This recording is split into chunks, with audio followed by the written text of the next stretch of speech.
things we're dealing with are threats to humanity unlike anything the world has ever seen before. We can bequeath our children a greener planet and a more prosperous future. That's what climate change is about. It is literally, not figuratively, a clear and present danger.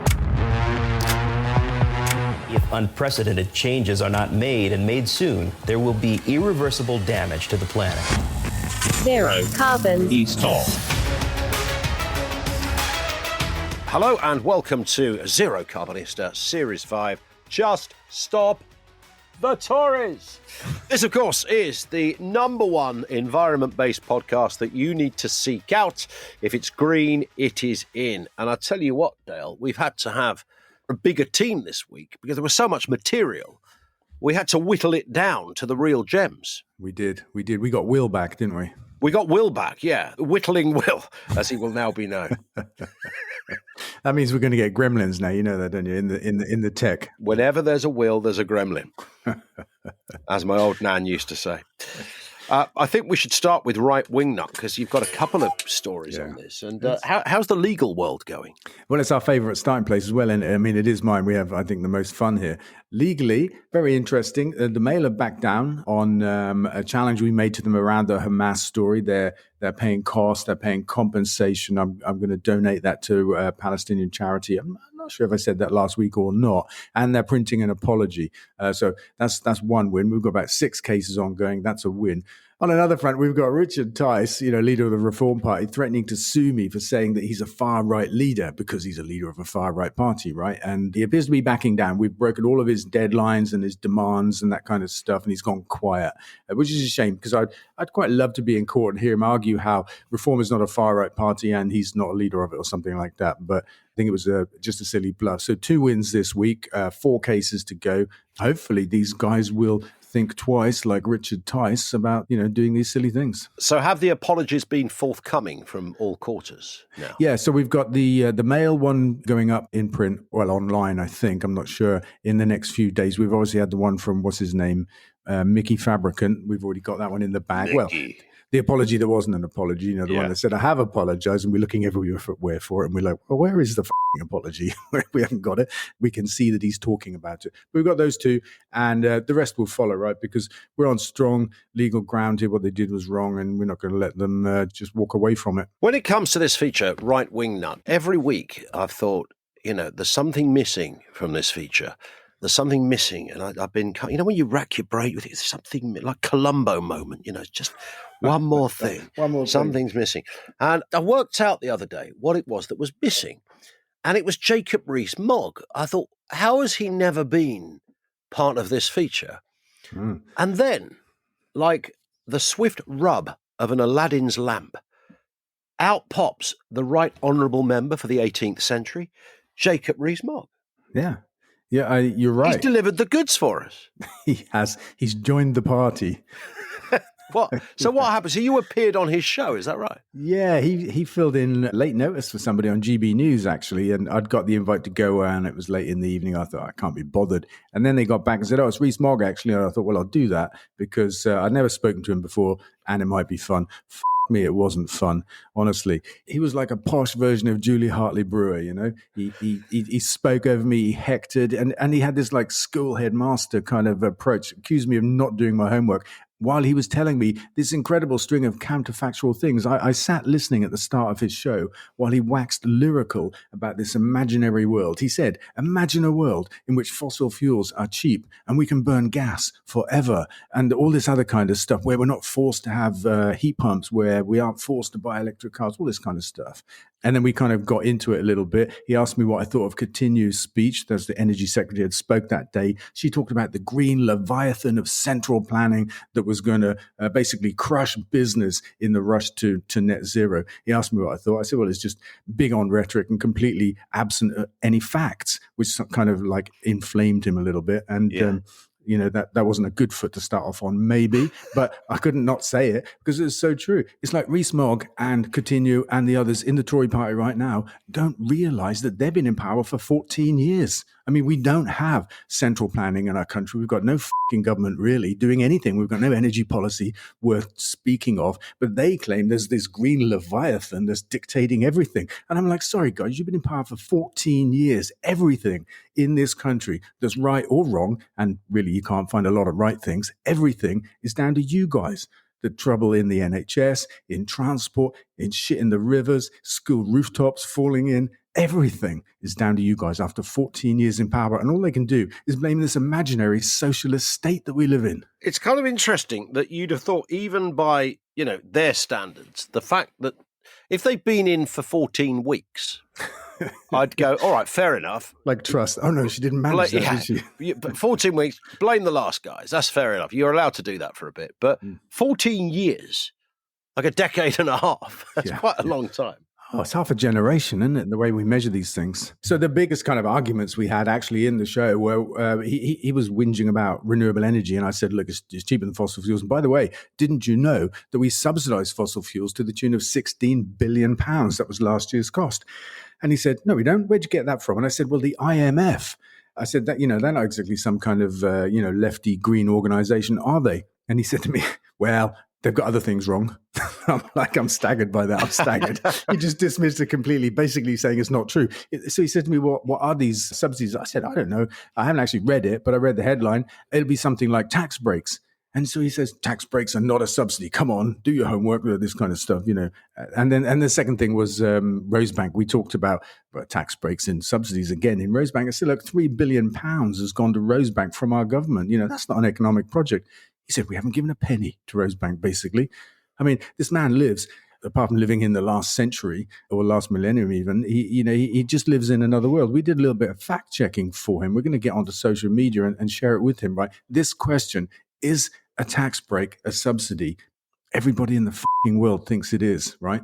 We've got the IFS, Institute for Fiscal Studies, the WTO, the people that the Brexiteers were having wet dreams over. We've got the IMF saying, and the government that Rees-Mogg is a part of, they say tax breaks are subsidies. WTF, Mogg? I'm trying to work out, every now and again, there's a little bit of hidden logic behind someone's insanity.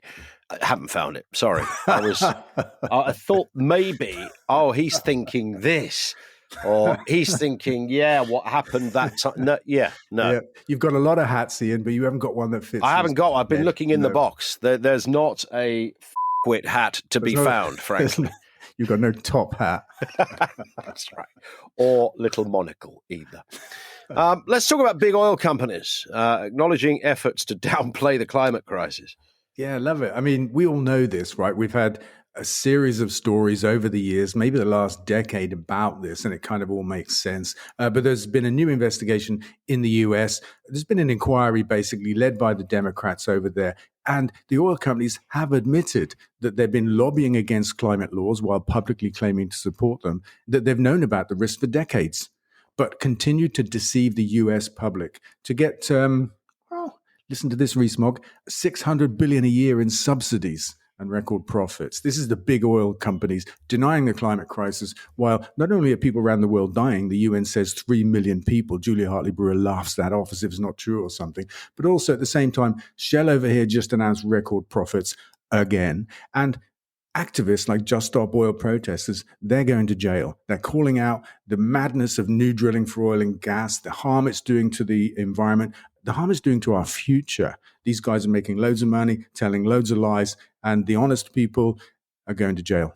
And you mentioned the profits there. I mean, just go over that again. These are they're not telephone numbers. They're kind of like a telephone exchange numbers. Yeah. So I think Shell made nearly $8 billion in the first 3 months of the year. Oh. Poor them. They didn't hit the 10.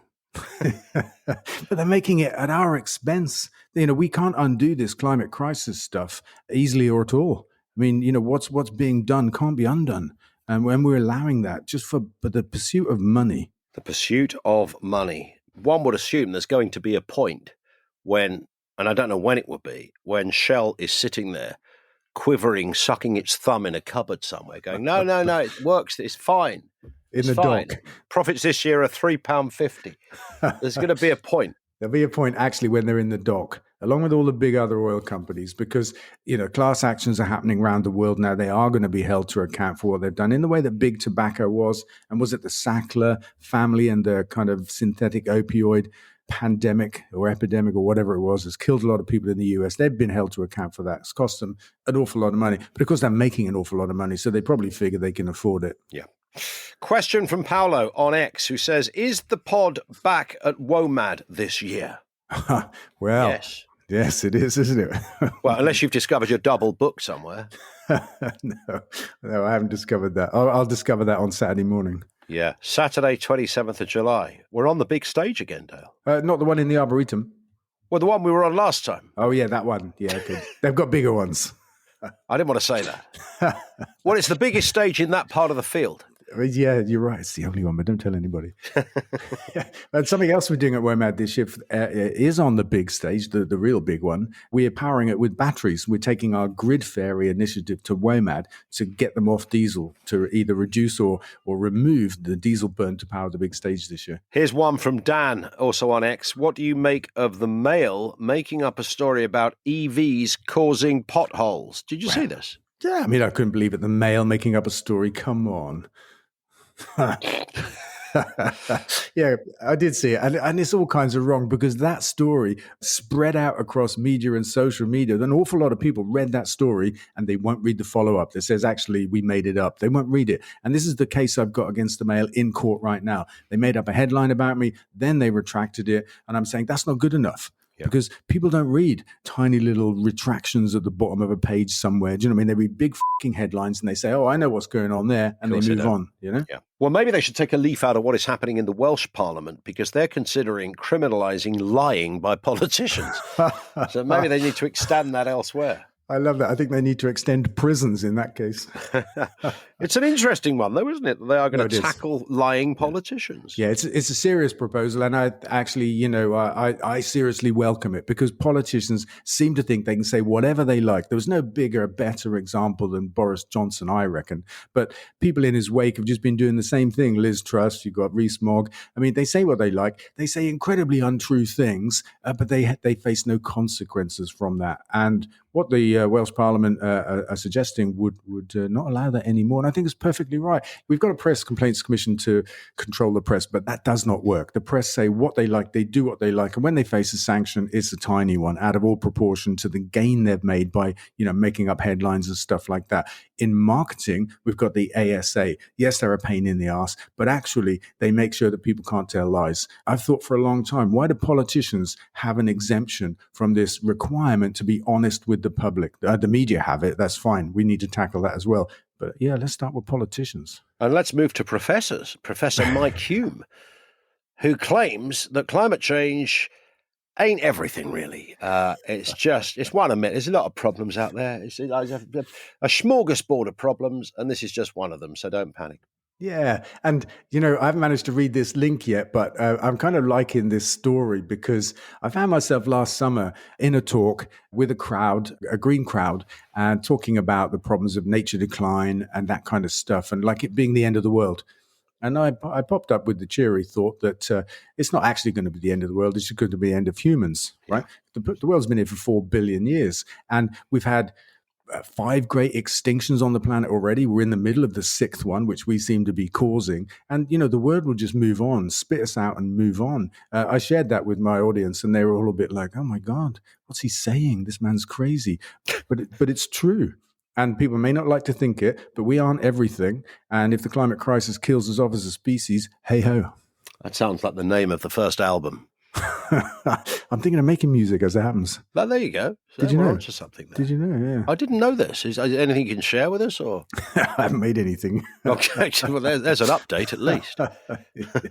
I've got like musician's block, Yeah. Well, I haven't started. It's surmountable though. So. Sheila says, I'm delighted you're finally teaming up with Ripple Energy. Is there a limit to how many of us can sign up? Tell us more what this is, Dale. What's the sign up thing?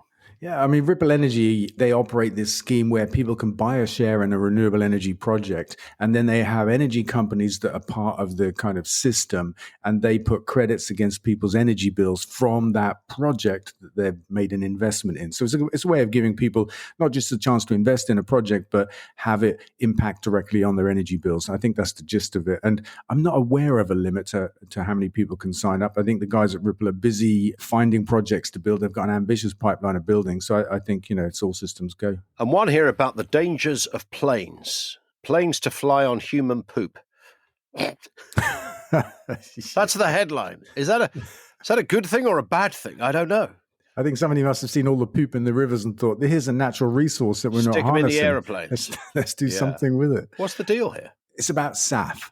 If laws are brought in to prevent misleading language, let's say apart from outright lies, SAF. What is SAF? It stands for Sustainable Aviation Fuel. Okay. And it's about basically organic matter. Usually it's plants, but, poo is just plants that have been chewed up, along with some animals as well, probably.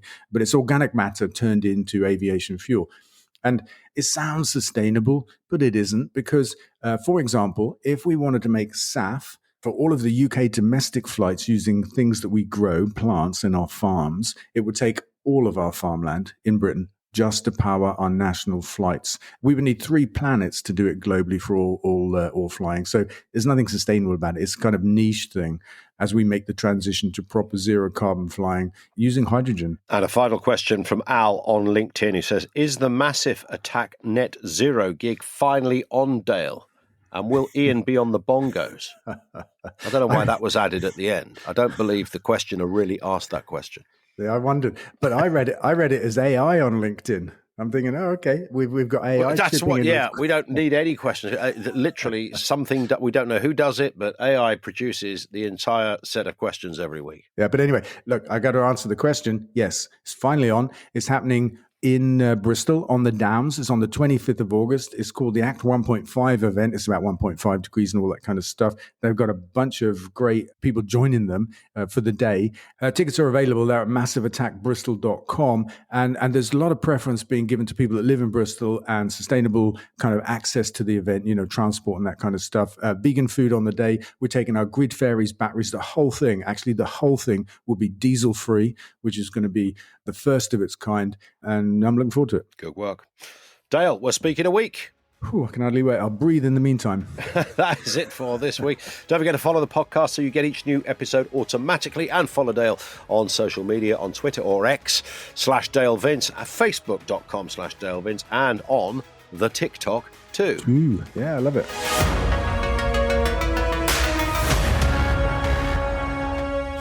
Zero Carbon East.